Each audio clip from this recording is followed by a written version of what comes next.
બીજી તરફ મોડાસા પંથકના ઉપરવાસમાં વરસાદને પગલે માજમ ડેમમાં પાણીની પુષ્કળ આવક થઈ, જેના પગલે ડેમના 3 દરવાજા ખોલાયા. ડેમમાંથી 3000 ક્યુસેક પાણી છોડાયું. માજમ નદીમાં પાણી છોડાતા વોલવા, સબલપુર, ગરુડી, બાજકોટ સહિત 13 ગામોને એલર્ટ કરાયા. આ તરફ રંગોના રંગમાં રંગાયા કડાણા ડેમ. ઉપરવાસમાં ભારે વરસાદના પગલે કડાણા ડેમમાં પાણીની આવક વધતા મહીસાગરના કડાણા ડેમના દરવાજા ખોલવામાં આવ્યા. રાત્રે ડેમના દરવાજા પર રંગબેરંગી લાઇટો કરવામાં આવતા અદ્ભુત દ્રશ્યો સર્જાયા. કડાણા ડેમમાં સતત પાણીની આવકને લઈને 11 ગેટ 6 ફૂટ ખોલી 1 લાખ ક્યુસેક પાણી મહીસાગર નદીમાં છોડવામાં આવ્યું. પાછળ જમજીર ધોધનું ખુખાર પાણી અને આગળ રીલ્સ માટે ઘેલી 3 પાપાની પરીઓ જીવના જોખમે રીલ્સ બનાવી રહી છે.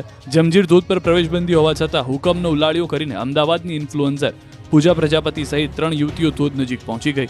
જીવની પરવા કર્યા વગર આ ધોધ પર યુવતીઓ મોબાઈલમાં એટલી વ્યસ્ત જોવા મળી કે પાણીની એને કોઈ પડી ન હતી.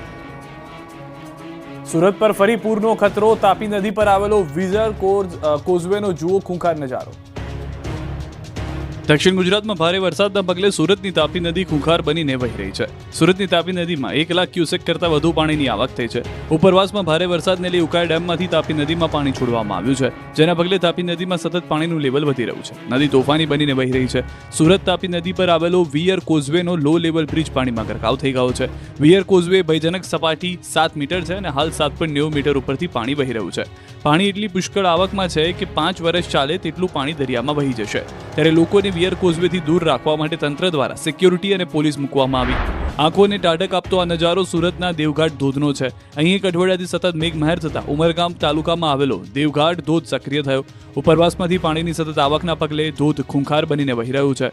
વરસાદે અહીં એવી જમાવટ કરી છે કે પ્રકૃતિ સોળે કળાએ ખીલી ઉઠી છે. ચારે તરફ પહાડોએ લીલી ચાદર ઉઠી છે અને વનરાજી વચ્ચેથી ધોધ ખળખળ વહી રહ્યો છે, જેને જોવા માટે મોટી સંખ્યામાં સહેલાણીઓ ઉમટી પડ્યા છે.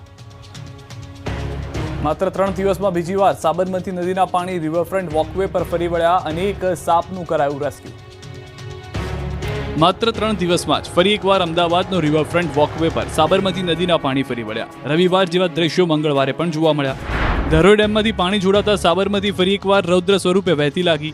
રાજસ્થાન અને ઉત્તર ગુજરાતના જિલ્લાઓમાં ભારે વરસાદને કારણે આ વિસ્તારની નદીઓમાં ઘોડાપૂર આવ્યું. ઉપરવાસમાં થયેલી પાણીની આવકને કારણે ધરોઈ ડેમમાંથી સાબરમતી નદીમાં પાણી છોડવામાં આવ્યું છે, જેથી અમદાવાદમાં સાબરમતી નદી 2 કાંઠે વહેતી થઈ છે.